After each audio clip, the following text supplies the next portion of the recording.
ਨੇ Khalsa insurance agency ਵਾਲੇ, ਜਿਨ੍ਹਾਂ ਦੇ ਕੋਲੋਂ ਤੁਸੀਂ ਹਰ ਇੱਕ ਤਰੀਕੇ ਦੇ ਇੰਸ਼ੋਰੈਂਸ ਕਰਵਾ ਸਕਦੇ ਹੋ। ਇੰਸ਼ੋਰੈਂਸ ਬਾਰੇ ਪਤਾ ਕਰਨ ਲਈ ਕਾਲ ਕਰ ਸਕਦੇ ਹੋ ਨੰਬਰ 408 272 2500 ਦੇ ਉੱਤੇ 4082722500 ਦੇ ਉੱਤੇ। ਇਸ ਮੌਕੇ covered California health insurance Obama care ਦੀਆਂ ਨਵੀਆਂ ਐਪਲੀਕੇਸ਼ਨਜ਼ ਅਤੇ ਰੀਨਿਊਅਲਸ ਦਾ ਸਮਾਂ ਚੱਲ ਰਿਹਾ ਹੈ। ਉਸ ਦੇ ਬਾਰੇ ਜਾਣਕਾਰੀ ਲਈ ਤੁਸੀਂ ਇਹਨਾਂ ਦੇ ਨਾਲ ਸੰਪਰਕ ਕਰ ਸਕਦੇ ਹੋ। ਇਹਨਾਂ ਦੇ ਫ਼ੋਨ ਨੰਬਰ 408 272 2500 ਦੇ ਉੱਤੇ। ਇਸ ਦੇ ਨਾਲ Krishan Dhanota Yuba City, Baljinder Singh Nijjar Woodland, Sucha Singh, Jaskaran Singh, Gurpratap Singh Fresno, Paramjit Kaur Rangi Vacaville, GN tyre and lube ਵਾਲੇ, ਜਿਨ੍ਹਾਂ ਦੇ ਕੋਲੋਂ ਤੁਸੀਂ truck wash, oil change, air brake ਦਾ ਕੰਮ ਕਰਵਾ ਸਕਦੇ ਹੋ। ਨਵੇਂ ਪੁਰਾਣੇ ਟਾਇਰ ਵਾਜਿਬ ਕੀਮਤਾਂ 'ਤੇ ਖਰੀਦ ਸਕਦੇ ਹੋ। ਸੈਂਟਾਨੈਲਾ ਮੰਡੇਰਾ ਦੇ ਵਿੱਚ ਲੋਕੇਸ਼ਨ ਨੇ। ਕਾਲ ਕਰ ਸਕਦੇ ਹੋ Nimma Sahota 209 277 0113 West Coast Truck Driving School Fresno ਵਾਲੇ, ਜਿਹੜੇ ਕਿ ਤੁਹਾਨੂੰ ਟਰੱਕ ਦਾ ਲਾਇਸੈਂਸ ਵਧੀਆ ਸਿਖਲਾਈ ਦੇ ਕੇ ਘੱਟ ਸਮੇਂ ਦੇ ਵਿੱਚ ਲੈਣ 'ਚ ਸਹਾਇਤਾ ਕਰਦੇ ਨੇ। ਕਾਲ ਅਜੀਤ ਅਟਵਾਲ 559 374 4541। ਇਹਨਾਂ ਸਾਰਿਆਂ ਦਾ ਬਹੁਤ ਬਹੁਤ ਧੰਨਵਾਦ। ਜੇਕਰ ਤੁਸੀਂ ਜਾਂ ਕੋਈ ਹੋਰ ਕਾਰੋਬਾਰ ਇਸ ਪ੍ਰੋਗਰਾਮ ਨੂੰ ਸਪਾਂਸਰ ਕਰਨਾ ਚਾਹੁੰਦੇ ਹੋ, ਸੰਪਰਕ ਕਰ ਸਕਦੇ ਹੋ ਨੰਬਰ 408 722 7698 ਦੇ ਉੱਤੇ। ਮਿੰਟੂ ਜੀ, ਗੱਲਬਾਤ ਦਾ ਸਿਲਸਿਲਾ ਸ਼ੁਰੂ ਕਰਦੇ ਜਾਈਏ। ਵਿਧਾਇਕ ਬੈਂਸ ਦੇ ਉੱਤੇ ਲੱਗੇ ਨੇ ਬਲਾਤਕਾਰ ਦੇ ਕਥਿਤ ਦੋਸ਼। ਹਾਂਜੀ, ਦੇਖੋ ਇਹ ਦੋਸ਼ ਲੱਗੇ ਆ ਤੇ ਦੋਸ਼ਾਂ ਨੂੰ ਉਹਨਾਂ ਨੇ ਰੱਦ ਵੀ ਕੀਤਾ। ਯਾਨੀ ਜੇ ਸ਼ੁਰੂਆਤ ਕਰੀਏ ਗੱਲ ਦੀ ਤਾਂ ਉਹਨਾਂ ਨੇ ਦੋਸ਼ਾਂ ਨੂੰ ਰੱਦ ਕੀਤਾ। ਪ੍ਰਤੀਕਰਮ ਆਇਆ ਸਿਮਰਨਜੀਤ ਸਿੰਘ ਬੈਂਸ ਦਾ। ਉਹ ਤੇ ਆਖਣ ਲਿਆ ਕਿ ਦੇਖੋ ਜੀ, ਇਸ ਤਰ੍ਹਾਂ ਦੀ ਅੱਗੇ ਵੀ ਕੰਪਲੇਂਟ ਆਈ ਸੀਗੀ ਤੇ ਮਾਫੀ ਵੀ ਮੰਗੀ ਗਈ ਆ ਬੀਬੀ ਵੱਲੋਂ। ਹੁਣ ਇਹ ਜਿਹੜੀ ਜਾਂਚ ਪੜਤਾਲ ਆ ਉਹ ਖੋਲ ਦਿੱਤੀ ਗਈ ਆ। ਇਹ ਵੇਖਣ ਵਾਲੀ ਗੱਲ ਆ। ਇਹ ਅੱਜ ਮੇਰੇ ਖਿਆਲ ਦੇ ਨਾਲ ਸ਼ਾਮ ਦੀ ਖਬਰ ਸੀਗੀ ਕਿ ਉਦੋਂ ਇੱਕ ਮੀਡੀਆ ਆਊਟਲੈਟ ਨੇ ਨਸ਼ਰ ਕੀਤਾ ਸੀਗਾ ਕਿ ਜਿਹੜੀ ਦਰਖਾਸਤ ਗਈ ਸੀ, ਸ਼ਿਕਾਇਤ ਗਈ ਸੀਗੀ, ਕਿਉਂਕਿ ਮਾਮਲਾ ਹਾਲ ਦੀ ਕਦੀ ਦਰਜ ਨਹੀਂ ਸੀ ਹੋਇਆ। ਵਿਧਾਇਕ ਹੁੰਦਾ ਨਾ, ਜਿਹੜਾ ਵਿਧਾਇਕ ਤੇ ਥੋੜਾ ਜਿਹਾ ਦੇਖੋ VIP ਤੇ ਰਹਿ ਹੁੰਦਾ ਪ੍ਰਸ਼ਾਸਨ ਦਾ, ਔਰ ਇਹਨਾਂ ਦੇ ਕੁਛ ਵਿਸ਼ੇਸ਼ ਅਧਿਕਾਰ ਵੀ ਹੁੰਦੇ ਨਾ, ਕਿਉਂਕਿ ਇਹ ਸਦਨ ਮੈਂਬਰ ਹੁੰਦੇ ਆ। ਤਾਂ ਇਸ ਕਰਕੇ ਉਹ ਪਹਿਲਾਂ ਚੱਲਦੀ ਹੈ ਪੜਤਾਲ ਵਗੈਰਾ। ਤਾਂ ਇਹ ਮੈਂ ਖਬਰ ਇੱਕ ਪੜ੍ਹਦਾ ਪਿਆ ਸੀ ਸ਼ਾਮ ਦੀ, ਤਾਂ ਉਹਦੇ ਵਿੱਚ ਕਹਿੰਦੇ ਆ ਕਿ joint commissioner madam Kamardeep Kaur ਨੂੰ ਜਾਂਚ ਕਰਨ ਉਪਰੰਤ ਰਿਪੋਰਟ ਦੇਣ ਵਾਸਤੇ ਕਿਹਾ ਗਿਆ। ਇਹਦਾ ਮਤਲਬ ਇਹ ਆ ਕਿ CP ਨੇ ਉਹ ਇਨਵੈਸਟੀਗੇਸ਼ਨ ਅੱਗੇ ਫਰਦਰ ਵਧਾ ਦਿੱਤੀ ਆ। ਅੱਗੋਂ ਕੀ ਨਿਕਲਦਾ ਉਹ ਇੰਤਜ਼ਾਰ ਕਰਨਾ ਪਏਗਾ। ਪਰ ਅੱਜ ਸੋਸ਼ਲ ਮੀਡੀਆ ਤੇ ਜੇ ਤੁਸੀਂ ਦੇਖੋਗੇ ਤਾਂ ਇਸ ਖਬਰ ਨੇ ਬੜੀ ਜ਼ਿਆਦਾ ਤਰਖੱਲੀ ਮਚਾ ਰੱਖੀ ਸੀ ਸਵੇਰ ਤੋਂ ਲੈ ਕੇ, ਕਿਉਂਕਿ ਰਾਤ ਖਬਰ ਇਹ ਆਈ ਸੀਗੀ ਕਿਸ ਤਰ੍ਹਾਂ ਦੇ ਇਲਜ਼ਾਮਾਤ ਲਾਏ ਇੱਕ ਬੀਬੀ ਨੇ।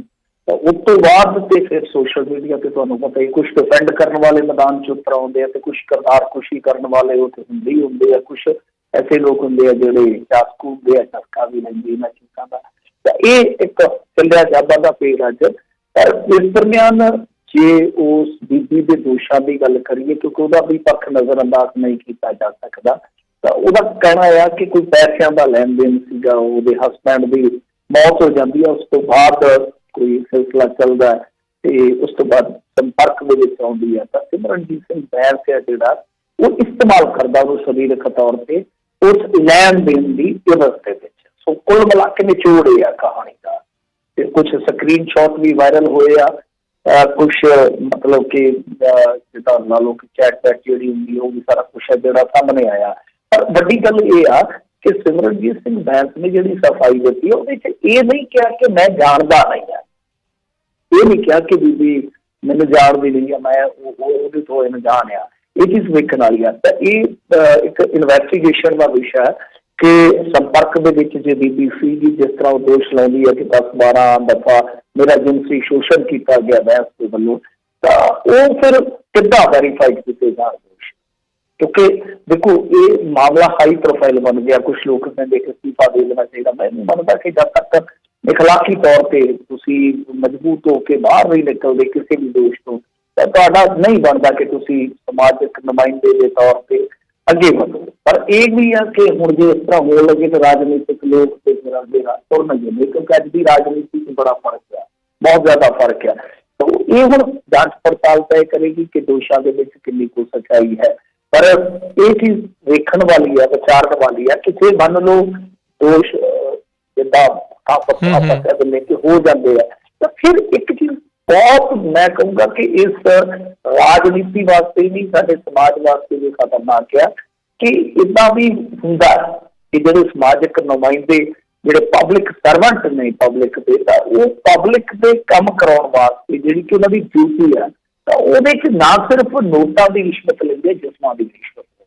ਕਿਉਂਕਿ ਦੇਖੋ ਕੁਛ ਲੋਕ ਕਹਿ ਰਹੇ ਆ ਕਿ ਸਹਿਮਤੀ ਫਲਾਣ ਟਮਕਾ, ਚਲੋ ਇਹਦਾ ਗੱਲਾਂ ਚ ਆਪਾਂ ਨਹੀਂ ਕਹਿੰਦੇ, ਤਾਂ ਜਿਹੜਾ ਜਿਨਸੀ ਸ਼ੋਸ਼ਣ ਹੁੰਦਾ ਹੈ ਨਾ, ਇਹ ਕਈ ਕਿਸਮ ਨਾਲ ਹੁੰਦਾ। ਜਿਵੇਂ ਮੈਂ ਤੁਹਾਨੂੰ ਮਿਸਾਲ ਦੇ ਤੌਰ ਤੇ ਸਮਝਾ ਦਿੰਦਾ ਕਿ ਕੋਈ ਬੰਦਾ ਕਿਸੇ ਪਦਵੀ ਤੇ ਬੈਠਾ ਹੈ ਤੇ ਕੋਈ ਉਹਦੇ ਕੋਲ ਆ ਗਿਆ, ਕੋਈ ਦਾਦੀ ਫਰਿਆਦੀ ਆ ਗਿਆ, ਤਾਂ ਉਹ ਮੰਗ ਕਰਦਾ, ਡਿਮਾਂਡ ਕਰਦਾ, ਨੋਟ ਵੀ ਕਰਦਾ ਜਾਂ ਜਿਸਮ ਵੀ ਕਰਦਾ, ਇੱਕੋ ਚੀਜ਼ ਆ, ਇੱਕੋ ਚੀਜ਼ ਆ। ਜੇ ਇਸ ਤੋਂ ਇਲਾਵਾ ਤੁਸੀਂ ਦੇਖੋ ਕਿ ਕਿਸੇ ਨੂੰ ਪਚਲਾ ਕੇ ਪਰਮਲਾ ਕੇ ਉਹ ਕਰਨਾ, ਉਹ ਵੀ ਉਸੇ ਤਰ੍ਹਾਂ ਹੀ ਆ ਜਾਂਦਾ, ਸ਼ੋਸ਼ਣ ਦੇ ਕੈਟਾਗਰੀ 'ਚ ਹੀ ਆ ਜਾਂਦਾ। ਇਹ ਸਾਰੀਆਂ ਚੀਜ਼ਾਂ ਜਿਹੜੀਆਂ ਹੁੰਦੀਆਂ ਨੇ, ਹਾਂ ਕੁਛ ਲੋਕ ਕਰ ਰਹੇ ਸੀਗੇ ਬਹਿਸ ਬਤਈਆ ਕਿ ਇੱਦਾਂ ਨਹੀਂ ਹੁੰਦਾ ਜੀ, ਇੱਦਾਂ ਨਹੀਂ ਹੁੰਦਾ।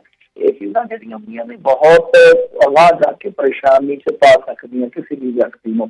ਤਾਂ ਹੁਣ ਇਹ ਦੇਖਣਾ ਹੋਏਗਾ ਕਿ ਦੋਸ਼ਾਂ ਦੀ ਜਾਂਚ ਪੜਤਾਲ ਕਦੋਂ ਠੀਕ ਹੁੰਦੀ ਹੈ, ਕਦੋਂ ਤੱਕ ਇਹ ਕਹਾਣੀ ਸਾਫ਼ ਹੁੰਦੀ ਹੈ। ਮੇਰਾ ਮਤਲਬ ਇਹ ਹੈ ਕਿ ਜੇ ਤਾਂ ਉਸ ਬੀਬੀ ਨੇ ਕੁਛ ਗਲਤ ਇਲਜ਼ਾਮ ਲਾਏ ਹੋਣ, ਉਹ ਵੀ ਵੈਰੀਫਾਈ ਕਰਕੇ ਤੇ ਦੇਖਿਆ ਜਾਣਾ ਚਾਹੀਦਾ, ਔਰ ਉਸ ਤੋਂ ਬਾਅਦ ਉਹਦੇ ਤੇ ਕਾਰਵਾਈ ਜਿਹੜੀ ਬਣਦੀ ਹੋਣੀ ਚਾਹੀਦੀ ਹੈ। ਜੋ ਬੀਬੀ ਝੂਠ ਬੋਲਦੀ, ਜੇ ਉਹ ਬੀਬੀ ਸੱਚ ਆ ਤਾਂ ਫਿਰ ਕੋਈ ਢਿੱਲ ਨਹੀਂ ਹੋਣੀ ਚਾਹੀਦੀ, ਕਿਉਂਕਿ ਇੱਕ ਪਬਲਿਕ ਸਰਵੈਂਟ ਤੇ ਬਹੁਤ ਵੱਡੀ ਜ਼ਿੰਮੇਵਾਰੀ ਹੁੰਦੀ ਹੈ।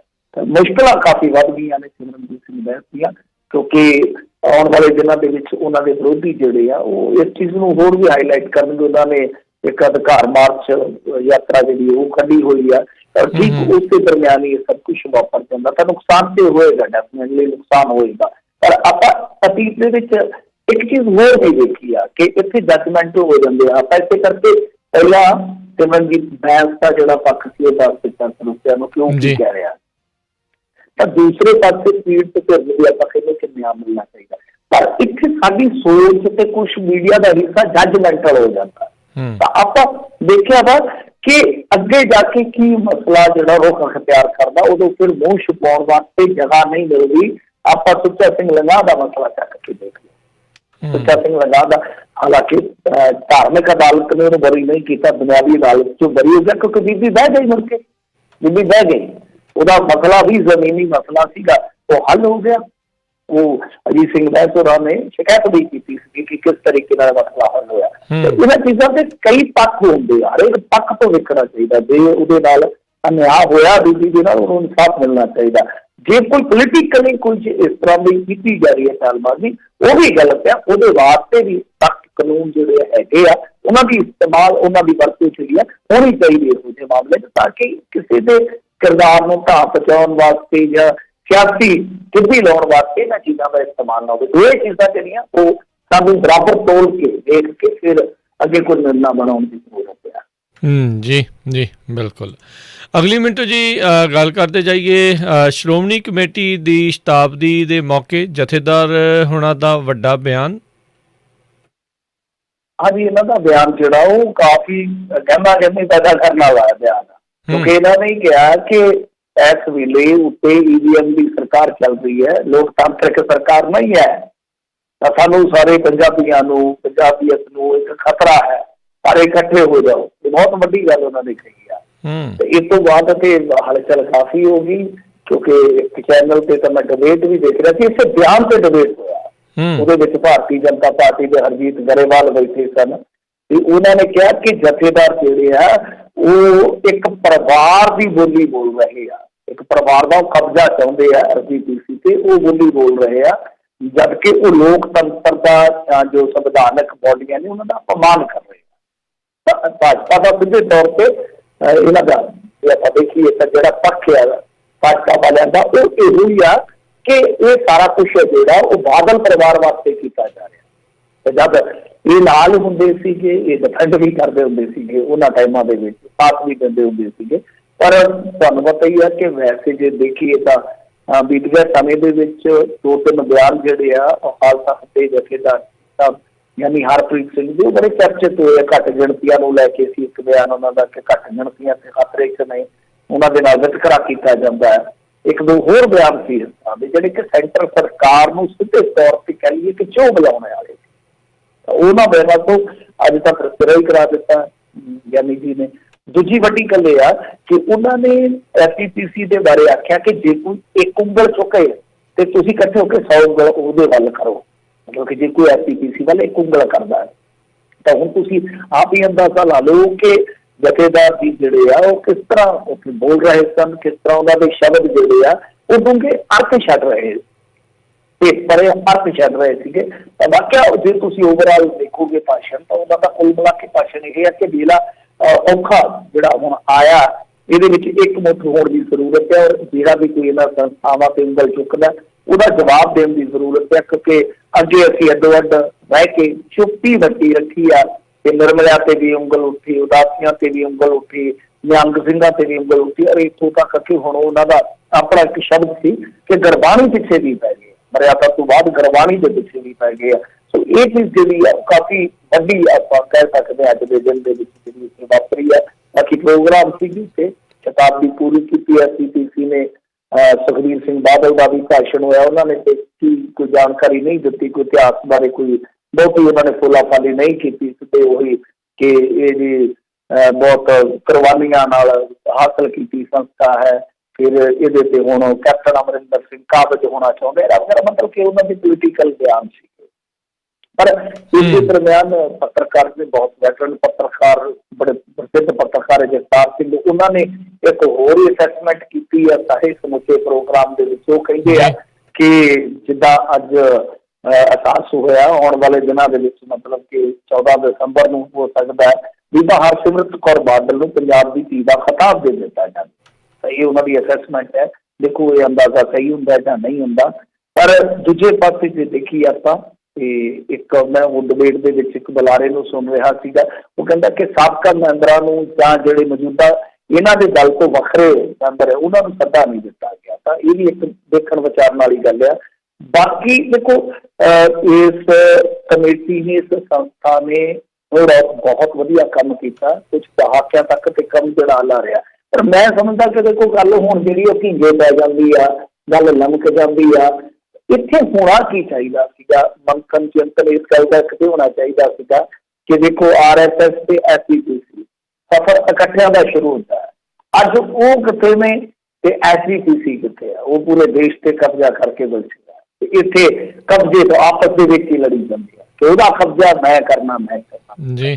ਦੂਜੀ ਗੱਲ ਇਹ ਆ ਕਿ ਦੇਖੋ ਇਸ ਟਾਈਮ ਜਿਹੜੀ ਚੀਜ਼ ਮੇਰੇ ਖਿਆਲ ਦੇ ਨਾਲ ਜਿਹੜੇ ਚਰਚਾ ਹੋਣੀ ਚਾਹੀਦੀ ਆ ਸਿੱਖ ਕੌਮ ਦੇ ਵਿੱਚ ਉਹ ਇਹ ਆ ਕਿ ਇਕੱਲੀ ਮਿਲਟਰੀ ਦੇ ਵਿੱਚ ਹੀ ਨਹੀਂ, ਤਿੰਨਾਂ ਫੋਰਸਾਂ ਦੇ ਵਿੱਚ ਹੀ ਨਹੀਂ, ਸਿੱਖਾਂ ਦੀ ਲਗਾਤਾਰ ਜਿਹੜੀ ਹਾਜ਼ਰੀ ਆ ਉਹ ਚਾਹੇ ਤੁਸੀਂ IS ਦੇਖ ਲਓ, ਚਾਹੇ IPS ਦੇਖ ਲਓ, ਸਾਰੀਆਂ ਥਾਵਾਂ ਤੋਂ ਘੱਟ ਰਹੀ ਆ। ਉਹਦੇ ਵਾਸਤੇ ਜ਼ਰੂਰਤ ਤੇ ਇਸ ਗੱਲ ਦੀ ਆ ਕਿ ਵਧੀਆ ਇੰਸਟੀਚਿਊਟ ਜਿਹੜੇ ਆ ਉਹ ਬਣਾਏ ਜਾਣ, ਇਹਨਾਂ ਦੀ ਹਿੱਸੇਦਾਰੀ ਅਫਸਰਸ਼ਾਹੀ ਦੇ ਵਿੱਚ ਜ਼ਿਆਦਾ ਤੋਂ ਜ਼ਿਆਦਾ ਹੋਵੇ ਤਾਂ ਕਿ ਕੋਈ ਗੱਲ ਸੁਣਨੀ ਪਵੇ, ਗੱਲ ਕੋਈ ਕਰਨੀ ਪਵੇ ਤੇ ਉੱਥੇ ਕੋਈ ਧਿਰ ਤੇ ਖਲੋਤੀ ਹੋਵੇ। ਹੁਣ ਇਹਨਾਂ ਚੀਜ਼ਾਂ ਤੇ ਕੋਈ ਚਰਚਾ ਨਹੀਂ ਹੈ ਕਿ ਆਉਣ ਵਾਲੇ ਸਮੇਂ ਦੇ ਵਿੱਚ ਸਿੱਖ ਕੌਮ ਤੋਂ, ਹਾਲਾਂਕਿ ਅੱਜ ਇੱਕ ਹੋਰ ਵੱਡਾ ਬਿਆਨ ਦਿੱਤਾ ਪ੍ਰਧਾਨ ਜੀ ਨੇ, ਮੈਨੂੰ ਚੇਤਾ ਆ ਗਿਆ ਸੁਖਬੀਰ ਸਿੰਘ ਜੀ ਬਾਦਲ ਹੋਰਾਂ ਨੇ, ਉਹ ਕਹਿੰਦੇ ਕਿ ਧਰਮ ਪਰਿਵਰਤਨ ਵੀ ਇੱਥੇ ਪੰਜਾਬ ਦੇ ਵਿੱਚ ਇੱਕ ਬਹੁਤ ਵੱਡਾ ਮੁੱਦਾ ਹੈ। ਪਰ ਚਲੋ ਉਹ ਆਪਣੀ ਥਾਂ ਤੇ ਹੋ ਸਕਦਾ, ਕਨਵਰਜਨ ਹਮੇਸ਼ਾ ਇੱਕ ਵਿਵਾਦਤ ਵਿਸ਼ਾ ਰਹੀ ਹੈ ਇੰਡੀਆ ਦੇ ਵਿੱਚ। ਪਰ ਸੋਚਣ ਵਿਚਾਰਨ ਵਾਲੀ ਗੱਲ ਹੈ ਨਾ ਕਿ ਉਹ ਜਿਹੜੇ ਗਰੀਬ ਸਿੱਖ ਨੇ ਉਹ ਕਿਸ ਤਰ੍ਹਾਂ ਦੂਸਰੇ ਧਰਮਾਂ ਵੱਲ ਜਾ ਰਹੇ ਆ। ਉੱਥੇ ਵੀ ਵਿਤਕਰਾ ਹੈ ਕਿਤੇ ਨਾ ਕਿਤੇ, ਹੇਠਲੇ ਪੱਧਰ ਤੇ ਸ਼ਿਕਾਇਤਾਂ ਮਿਲਦੀਆਂ ਰਹਿੰਦੀਆਂ ਨੇ। ਤਾਂ ਉਹ ਚੀਜ਼ ਦੂਰ ਕਰਨ ਵਾਸਤੇ ਵੀ ਕੋਈ ਠੋਸ ਪ੍ਰੋਗਰਾਮ ਉਲੀਕਣਾ ਚਾਹੀਦਾ ਹੈ। ਇਹੋ ਜਿਹੇ ਖਾਸ ਮੌਕਿਆਂ ਤੇ ਉਹ ਜ਼ਰੂਰ ਗੱਲ ਹੋਣੀ ਚਾਹੀਦੀ ਹੈ। ਪਰ ਮੇਰਾ ਮੰਨਣਾ ਹੈ ਕਿ ਸਿੱਖ ਬੱਚੇ ਜਿਹੜੇ ਕਿ ਛੋਟੇ ਪਰਿਵਾਰਾਂ 'ਚ ਆਉਂਦੇ ਨੇ, ਗਰੀਬ ਪਰਿਵਾਰਾਂ 'ਚ ਆਉਂਦੇ ਆ, ਜਿਨ੍ਹਾਂ ਕੋਲ ਬਹੁਤ ਟੈਲੈਂਟ ਹੈ, ਜਿਨ੍ਹਾਂ ਨੂੰ ਅਥਾਹ ਆਪਾਂ ਪ੍ਰਤਿਭਾ ਕਹਿ ਦਿੰਦੇ ਕਿ ਧਨੀ ਆ ਬੰਦਾ ਕੋਈ ਯੋਗਤਾ ਦਾ, ਤਾਂ ਉਹ ਬੱਚੇ ਜਿਹੜੇ ਆ ਉਹ ਅੱਗੇ ਪਹੁੰਚਾਉਣੇ ਚਾਹੀਦੇ ਆ, ਉਹਨਾਂ ਨੂੰ ਸਪੋਰਟ ਕਰਨੀ ਚਾਹੀਦੀ ਆ। ਇਹੋ ਜਿਹਾ ਖਾਕਾ ਉਲੀਕਣਾ ਚਾਹੀਦਾ ਔਰ ਇਹੋ ਜਿਹੇ ਖਾਸ ਮੌਕਿਆਂ ਤੇ ਉਹੋ ਜਿਹੀਆਂ ਸਕੀਮਾਂ ਜਿਹੜੀਆਂ ਉਹ ਲਾਂਚ ਕੀਤੀਆਂ ਜਾਣੀਆਂ ਚਾਹੀਦੀਆਂ। ਇੱਥੇ ਦਿਸ਼ਾ ਬਦਲ ਜਾਂਦੀ, ਇੱਥੇ ਤੇ ਸਿਆਸਤ ਦਾ ਬਾਦਲ ਖਾ ਗਏ, ਫਲਾਣੇ ਕਰਦੇ, ਇਹ ਕਰ ਗਏ, ਇੱਕ ਦੂਜੇ ਤੇ ਉਹ ਕਹਿੰਦੇ ਜੀ ਇਹ ਹੁਣ ਫਿਰਦੇ ਸਾਨੂੰ ਇੱਥੋਂ ਹਟਾ ਕੇ ਕਾਂਗਰਸ ਕਬਜ਼ਾ ਕਰਨ, ਮਤਲਬ ਕਿ ਪੋਲੀਟੀਕਲ ਰਲ ਗੱਡ ਚੀਜ਼ਾਂ ਹੋ ਜਾਂਦੀਆਂ ਰੋਲ ਘਚੋਲੇ ਤੇ ਜਿਹੜੇ ਅਸਲ ਮੁੱਦੇ ਆ ਉਹ ਰੁੱਝ ਜਾਂਦੇ ਆ। ਇਹ ਵੀ ਇੱਕ ਧਾਰਮਿਕ ਪੱਖ ਤੋਂ ਜੇ ਦੇਖੀਏ ਤਾਂ ਰਾਜਨੀਤਿਕ ਪੱਖ ਦੇ ਨਾਲ ਮਿਲਾ ਕੇ ਦੇਖਣ ਵਾਲੀ ਗੱਲ ਹੈ ਕਿ ਅਸਲ ਮੁੱਦੇ ਕਈ ਵਾਰ ਉੱਥੇ ਵੀ ਰਹਿ ਜਾਂਦੇ ਤੇ ਇੱਥੇ ਵੀ ਰਹਿ ਜਾਂਦੇ ਆ। ਜੀ ਜੀ ਜੀ। ਅਗਲੀ ਮਿੰਟ ਜੀ ਗੱਲ ਕਰਦੇ, ਕਹਿੰਦੇ ਭਾਜਪਾ ਦੇ ਕੌਮੀ ਪ੍ਰਧਾਨ ਨੱਡਾ ਵੱਲੋਂ 10 ਪਾਰਟੀ ਜ਼ਿਲ੍ਹਾ ਦਫ਼ਤਰਾਂ ਦਾ ਵਰਚੁਅਲ ਉਦਘਾਟਨ 19 ਨੂੰ। ਦੇਖੋ ਇਹਨਾਂ ਦੇ ਉਦਘਾਟਨ ਦੇ ਨਾਲ ਹੀ ਹੁਣ ਜਿਵੇਂ ਉਹਨੇ ਲਲਕਾਰ ਦਿੱਤੀ ਸੀ ਬਿੱਟੂ ਨੇ, ਤੇ ਨਾਲ ਦੀ ਨਾਲ ਹੀ ਕਿਸਾਨਾਂ ਨੇ ਵੀ ਆਖ ਦਿੱਤਾ ਕਿ ਅਸੀਂ ਵਿਰੋਧ ਕਰਾਂਗੇ। ਇਹ ਹੁਣ ਪਤਾ ਨਹੀਂ ਆਖਰੀ ਪ੍ਰੋਗਰਾਮ ਨਹੀਂ ਇਹਨਾਂ ਦਾ ਪਤਾ ਲੱਗ ਸਕਿਆ ਕਿ ਇਹਨਾਂ ਨੇ ਗਰਾਊਂਡ ਤੇ ਵੀ ਆਉਣਾ ਹੈ ਜਾਂ ਵਰਚੁਅਲੀ ਸਾਰਾ ਕੁਝ ਕਰਨਾ। ਜੇ ਤਾਂ ਵਰਚੁਅਲੀ ਕਰਦੇ ਅਤੇ ਅੱਗੇ ਵੀ ਪ੍ਰੈਸ ਕਾਨਫਰੰਸਾਂ ਕਰ ਹੀ ਗਏ ਸੀ, ਤੁਹਾਨੂੰ ਯਾਦ ਹੋਣਾ ਇਹਨਾਂ ਦੇ ਮੰਤਰੀ ਆ ਕੇ ਬੋਲ ਗਏ ਸੀ ਉਹ ਬਠਿੰਡੇ ਦੇ ਵਿੱਚ, ਤੇ ਇਹਨਾਂ ਨੂੰ ਉੱਥੇ ਖੜ ਕੇ ਜਿਹੜੇ ਬੰਦੇ ਬੁਲਵਾਉਣੇ ਸੀ ਉਹ ਹੀ ਨਹੀਂ ਸੀ ਮਿਲ ਰਹੇ, ਕੋਈ ਨਹੀਂ ਸੀ ਮਿਲ ਰਹੇ, ਕੋਈ ਤਿਆਰ ਹੀ ਨਹੀਂ ਸੀ ਹੋ ਗਿਆ। ਪਤਾ ਨਹੀਂ ਕਿਸ ਹਿਸਾਬ ਨਾਲ। ਵੈਸੇ ਰੈਲੀਆਂ ਦੇ ਵਿੱਚ ਵੀ ਤੁਹਾਨੂੰ ਪਤਾ ਹੀ ਹੈ ਨਾ ਕਿ ਪੈਗ ਲੈਗ ਦੇ ਨਾਲ ਵੀ ਬੰਦੇ ਇਕੱਠੇ ਕਰ ਲਏ ਜਾਂਦੇ ਸੀ। ਰਾਜਨੀਤੀ ਚ ਇਸ ਤਰ੍ਹਾਂ ਜ਼ੋਰ ਤੋੜ ਚੱਲਦੀ ਹੈ ਤਾਂ ਉਹ ਬੰਦੇ ਪਤਾ ਨਹੀਂ ਕਿਵੇਂ ਇਕੱਠੇ ਹੋਏ ਸੀ, ਪਰ ਬਠਿੰਡੇ ਦੇ ਵਿੱਚ ਕਾਫੀ ਰੌਲਾ ਪੈ ਗਿਆ ਸੀ ਉਸ ਟਾਈਮ। ਤਾਂ ਹੁਣ ਪਤਾ ਨਹੀਂ ਸਾਰਾ ਕੁਝ ਜਿਹੜਾ ਵਰਚੁਅਲੀ ਕਰਨਗੇ ਜਾਂ ਗਰਾਊਂਡ ਤੇ ਵੀ ਆਉਣਗੇ। ਤਾਂ ਪਰ ਜੇ ਗਰਾਊਂਡ ਤੇ ਆਉਂਦੇ ਆ ਤਾਂ ਅੱਜ ਰਾਜੇਵਾਲ ਹੋਰਾਂ ਨੇ ਵੀ ਸਪਸ਼ਟ ਐਲਾਨ ਕਰ ਦਿੱਤਾ ਕਿ ਅਸੀਂ ਵੀ ਵੰਡ ਬਰੋਬਰ ਹੀ ਕੱਢਾਂਗੇ ਇਹਨਾਂ ਦੀ। ਮਤਲਬ ਜੇ ਆਉਣਗੇ ਸਾਡਾ ਜਿਹੜਾ ਪ੍ਰੋਗਰਾਮ ਹੈ ਜੋ ਅਸੀਂ ਐਲਾਨਿਆ ਵਾ ਤਾਂ ਉਹਦੇ ਮੁਤਾਬਕ ਅਸੀਂ ਇਹਨਾਂ ਦਾ ਘਿਰਾਓ ਕਰਾਂਗੇ, ਹਰ ਹਾਲਤ ਦੇ ਵਿੱਚ ਕਰਾਂਗੇ।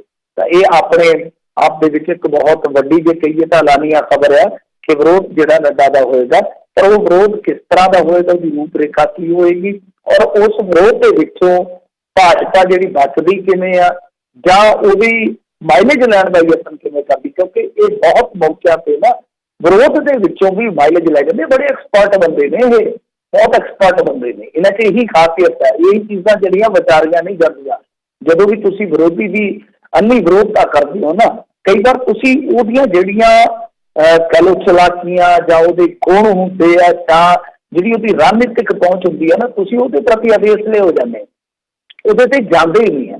ਤਾਂ ਮੈਂ ਜਿਵੇਂ ਅੱਗੇ ਕਿਹਾ ਸੀਗਾ ਕਿ ਇਹਨਾਂ ਉੱਥੇ ਵੀ ਮੁਖਾਲਫਤ ਚੱਲਣੀ ਪੈਂਦੀ ਹੈ, ਉੱਥੇ ਸਗੋਂ ਇਹ ਇਕਜੁੱਟ ਹੋ ਕੇ ਮੈਦਾਨ 'ਚ ਉਤਰਦੇ। ਉਹਨਾਂ ਦੇ ਵੱਡੇ ਲੀਡਰ ਉੱਥੇ ਲੀਡ ਕਰਦੇ ਆ ਤੇ ਜਦੋਂ ਵੀ ਇਹਨਾਂ ਦੀ ਵਿਰੋਧਤਾ ਹੁੰਦੀ ਹੈ ਤਾਂ ਦੂਜੇ ਦੇਸ਼ ਦੇ ਵਿੱਚ ਮੈਸੇਜ ਦਿੰਦੇ ਆ ਕਿ ਦੇਖੋ ਜੀ ਇਸ ਤਰ੍ਹਾਂ ਹੋ ਰਿਹਾ। ਤੁਸੀਂ ਕਸ਼ਮੀਰ ਦਾ ਮਾਮਲਾ ਲੈ ਲਓ, ਜਿਵੇਂ ਉੱਥੇ ਝੰਡਾ ਚਲਾਉਣ ਜਾਂਦੇ ਸੀ, ਸਾਲਾਂ ਤੱਕ ਅੱਜ ਵੀ ਕੋਸ਼ਿਸ਼ ਲਗਾਤਾਰ ਰਹਿੰਦੀ ਹੈ ਲਾਲ ਚੌਂਕ ਦੇ ਵਿੱਚ ਤਿਰੰਗਾ ਚਲਾਉਣਾ। ਖੁਦ ਨਰਿੰਦਰ ਮੋਦੀ ਵੀ ਗਏ ਹੋਏ ਆ। ਤਾਂ ਅੱਜ ਦੀ ਤਰੀਕ ਦੇ ਵਿੱਚ ਵੇਖੋ ਤਾਂ ਜੰਮੂ ਕਸ਼ਮੀਰ ਦੇ ਵਿੱਚ ਨਾ ਸਿਰਫ ਸਰਕਾਰ ਚਲਾਈ ਹੈ, ਪਰ ਸਰਕਾਰ ਚਲਾ ਕੇ ਹਲਾਈ ਵੀ ਹੈ ਜੀ। ਜੀ ਅਗਲੀ ਮਿੰਟੋ ਜੀ ਗੱਲ ਕਰਦੇ ਹਾਂ। ਸੂਤੀ ਫਸੀ ਆ ਪੁਲਿਸ। ਹਾਈ ਕੋਰਟ ਨੇ 2 ਹਫ਼ਤਿਆਂ ਵਿੱਚ ਦਾਗੀਆਂ ਦੀ ਜਾਣਕਾਰੀ ਦੇਣ ਦੇ ਦਿੱਤੇ ਨੇ ਹੁਕਮ। ਇਹ ਮਸਲਾ ਉਹੀ ਆ ਜਿਹੜਾ ਆਪਾਂ ਕੁਝ ਦਿਨ ਪਹਿਲਾਂ ਵੀ ਸਾਂਝਾ ਕੀਤਾ ਸੀਗਾ। ਇਹਦੇ ਵਿੱਚ ਕੀ ਆ ਕਿ ਇੱਕ ਪੁਲਿਸ ਕਰਮਚਾਰੀ ਸੀਗਾ, ਉਹਨੂੰ ਇਹਨਾਂ ਨੇ ਸਸਪੈਂਡ ਕੀਤਾ ਸੀਗਾ। ਜਦ ਸਸਪੈਂਡ ਕੀਤਾ ਉਹ ਚਲ ਗਿਆ ਕੋਰਟ ਦੇ ਕੋਲ। ਉਹ ਕਹਿੰਦਾ ਵੀ ਦੇਖੋ ਮੈਂ ਬਹਾਲ ਹੋ ਗਿਆ ਸੀਗਾ, ਬਾਅਦ ਦੇ ਵਿੱਚ ਉਸੇ ਜ਼ਿਲ੍ਹੇ ਦੇ ਅਫਸਰ ਨੇ ਫਿਰ ਮੈਨੂੰ ਨੌਕਰੀ ਤੋਂ ਬਰਖਾਸਤ ਕਰ ਦਿੱਤਾ ਸਿਰ ਪੇਸ਼ ਕਰਕੇ, ਕਿਉਂਕਿ ਮੈਂ ਨਾਮਜ਼ਦ ਸੀਗਾ। ਜਦ ਹਾਈ ਕੋਰਟ ਦੇ ਵਿੱਚ ਉਹਨੇ ਇਹ ਗੱਲ ਕਹੀ ਕਿ ਮੇਰੇ ਵਰਗੇ ਤਾਂ ਕਈ ਤੁਰੇ ਫਿਰਦੇ ਹਨ, ਸਾਰਿਆਂ ਨਾਲ ਹੀ ਇਹੋ ਜਿਹਾ ਰਵੱਈਆ ਅਖਤਿਆਰ ਕਰੋ, ਤਾਂ ਉਹਦਾ ਸਿੱਟਾ ਕੀ ਨਿਕਲਿਆ ਕਿ ਹਾਈ ਕੋਰਟ ਨੇ ਆਖਿਆ ਕਿ ਤੁਸੀਂ ਸਾਰੀ ਸੂਚੀ ਦਿਓ ਕਿ ਤੁਹਾਡੇ ਕਿੰਨੇ ਕੁ ਅਫਸਰਾਨ ਜਾਂ ਜਿਹੜੇ ਮੁਲਾਜ਼ਮ ਨੇ ਉਹ ਕਿੰਨੇ ਕੁ ਦਾਗੀ ਆ। ਤਾਂ ਇਹਨਾਂ ਨੇ ਕੀ ਕੀਤਾ, ਇਹਨਾਂ ਨੇ ਇੱਕ ਚਲਾਕੀ ਵਰਤੀ, 822 ਦੀ ਸੂਚੀ ਦੇ ਦਿੱਤੀ।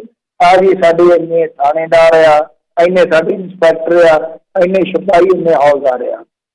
ਤਾਂ ਜਦ ਕੋਰਟ ਨੇ ਉਸ ਚੀਜ਼ ਨੂੰ ਵੇਖਿਆ, ਉਹਨਾਂ ਨੇ ਆਖਿਆ ਨਹੀਂ, ਸਾਨੂੰ ਸਾਰੀ ਸੂਚੀ ਦਿਓ ਜਿਹਦੇ ਵਿੱਚ IPS ਵੀ ਹੋਣ, IS ਵੀ ਹੋਣ, ਫਿਰ ਵੇਖਾਂਗੇ। ਉਸ ਤੋਂ ਬਾਅਦ ਇਹਨਾਂ ਨੇ ਇਸ ਤਰੀਕ ਤੇ ਜਿਹੜੀ ਕੱਲ੍ਹ ਤਰੀਕ ਸੀਗੀ ਉਹਦੇ ਤੇ ਸੂਚੀ ਨਹੀਂ ਫਿਰ ਦੁਬਾਰਾ ਪੇਸ਼ ਕੀਤੀ, ਸਗੋਂ ਸਮਾਂ ਮੰਗ ਲਿਆ। ਹਾਈ ਕੋਰਟ ਨੇ ਆਖਿਆ ਕਿ ਬਹਾਨੇਬਾਜ਼ੀ ਹੁਣ ਬਹੁਤੀ ਦੇਰ ਨਹੀਂ ਚੱਲਣਗੀਆਂ, 2 ਹਫ਼ਤਿਆਂ ਦੇ ਅੰਦਰ ਅੰਦਰ ਤੁਹਾਨੂੰ ਉਹ ਸੂਚੀ ਜਿਹੜੀ ਹੈ ਉਹ ਭੇਜਣੀ ਪਊਗੀ, ਉਹ ਤੁਹਾਨੂੰ ਇੱਥੇ ਦਾਖਲ ਕਰਨੀ ਪਊਗੀ।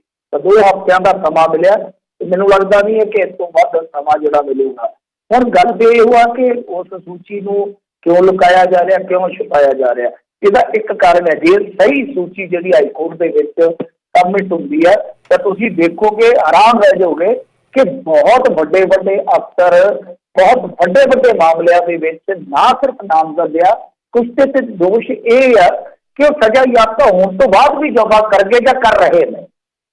ਤਾਂ ਇਹ ਜਿਹੜੀ ਪੋਲ ਪੱਟੀ ਆ ਨਾ ਉਹਦੇ ਤੋਂ ਖੁੱਲ ਸਕਦੀ ਆ।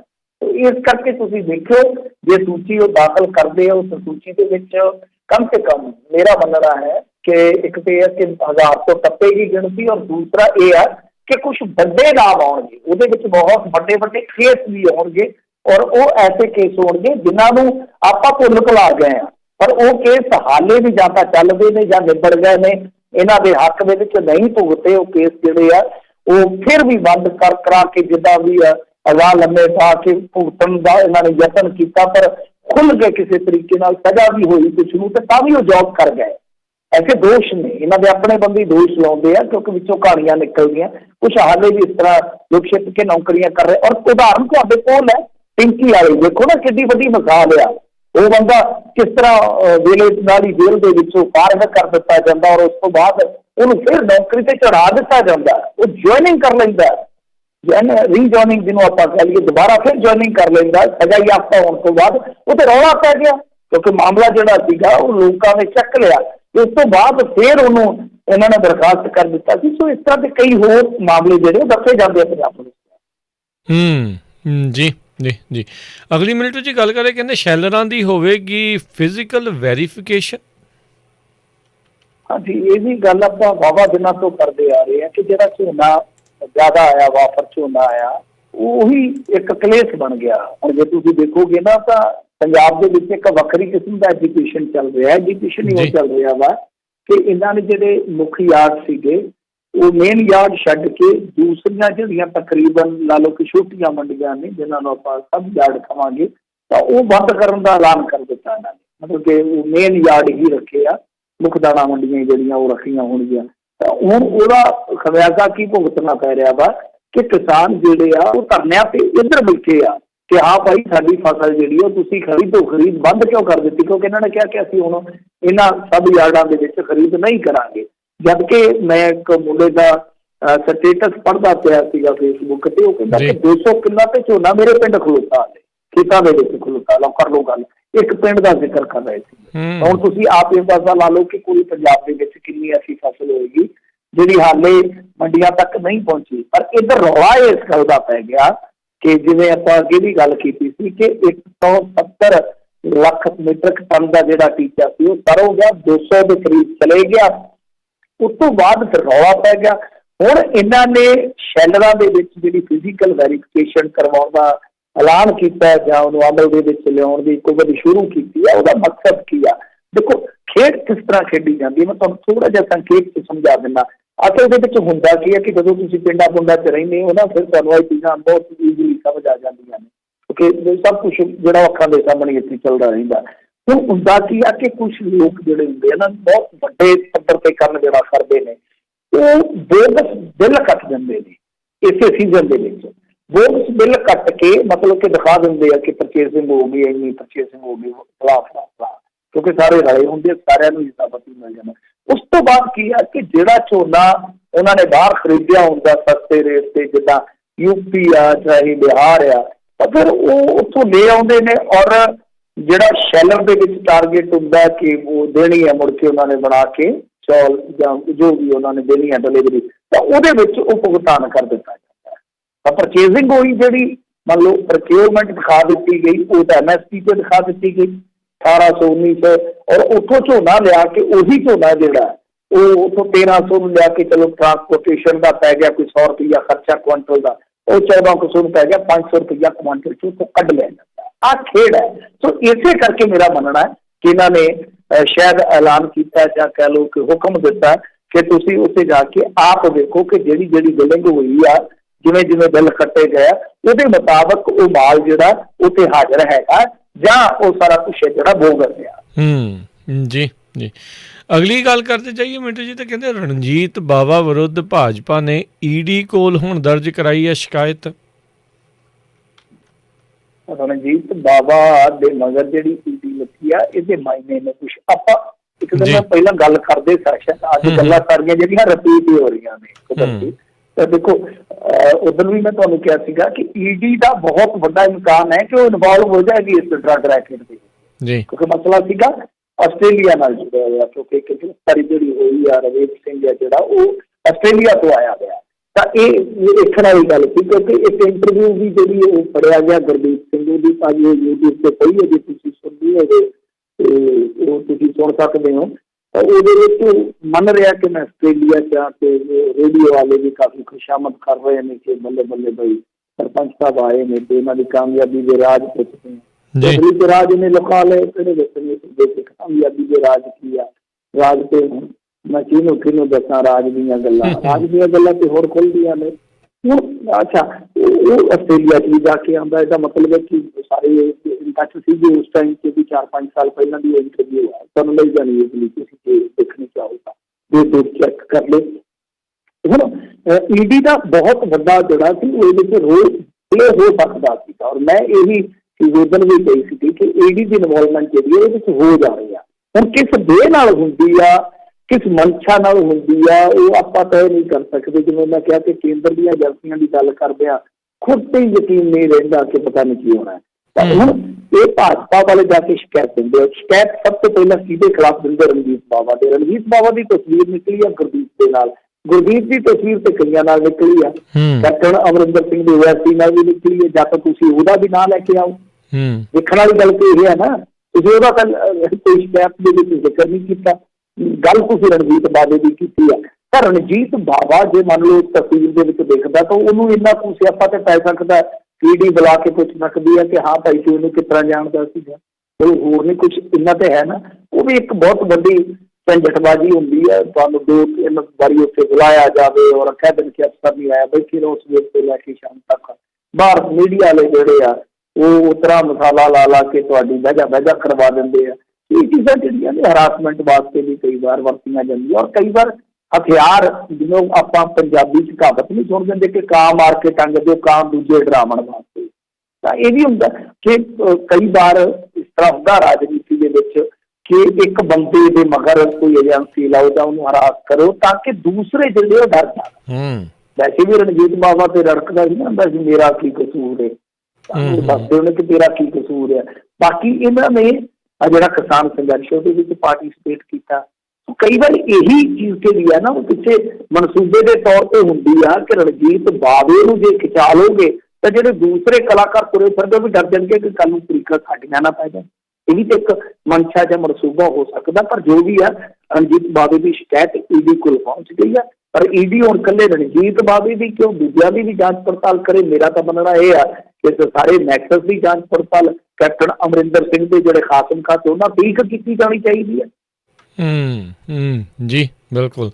ਅਗਲੀ ਮਿੰਟ 'ਚ ਗੱਲ ਕਰਦੇ, ਸੁਪਰੀਮ ਕੋਰਟ ਨੇ ਕਹਿੰਦੇ ਵਿਦਿਆਰਥੀਆਂ ਨੂੰ ਰਾਹਤ ਦੇਣ ਤੋਂ ਕੀਤਾ ਇਨਕਾਰ, ਦੇਣੀ ਪਵੇਗੀ ਜੀ ਫੀਸ। ਹਾਂਜੀ, ਇਹ ਮਸਲਾ ਸੀਗਾ ਜੋ CBSE ਬੋਰਡ ਹੈ ਨਾ, ਉਹਦੇ 10ਵੀਂ ਤੇ 12ਵੀਂ ਦੇ ਵਿਦਿਆਰਥੀਆਂ ਦੀ ਇਸ ਸਾਲ ਪ੍ਰੀਖਿਆ ਫੀਸ ਨਾ ਲਈ ਜਾਵੇ। ਇਹਦੇ 'ਚ ਕੀ ਆ ਕਿ ਹਾਈ ਕੋਰਟ ਸੁਪਰੀਮ ਕੋਰਟ ਨੇ ਆਖਿਆ ਕਿ ਨਹੀਂ, ਅਸੀਂ ਕੋਈ ਇਸ ਤਰ੍ਹਾਂ ਦਾ ਹੁਕਮ ਨਹੀਂ ਦੇ ਸਕਦੇ। ਤੇ ਫਿਰ ਦੂਸਰੇ ਪਾਸੇ ਮੈਂ ਕਿਹਾ ਕਿ ਘੱਟੋ ਘੱਟ ਏਦਾਂ ਕਰੋ ਕਿ ਪੁਰਾਣੀਆਂ ਫੀਸਾਂ ਜਿਹੜੀਆਂ ਉਹ ਲੈ ਲੈਣ ਜਾਣ, ਤੇ ਇੱਦਾਂ ਦਾ ਕੋਈ ਆਰਡਰ ਪਾਸ ਕਰ ਦਿਓ। ਉਹ ਵੀ ਉਹਨਾਂ ਨੇ ਹੁਕਮ ਦੇਣ ਤੋਂ ਇਨਕਾਰ ਕਰ ਦਿੱਤਾ।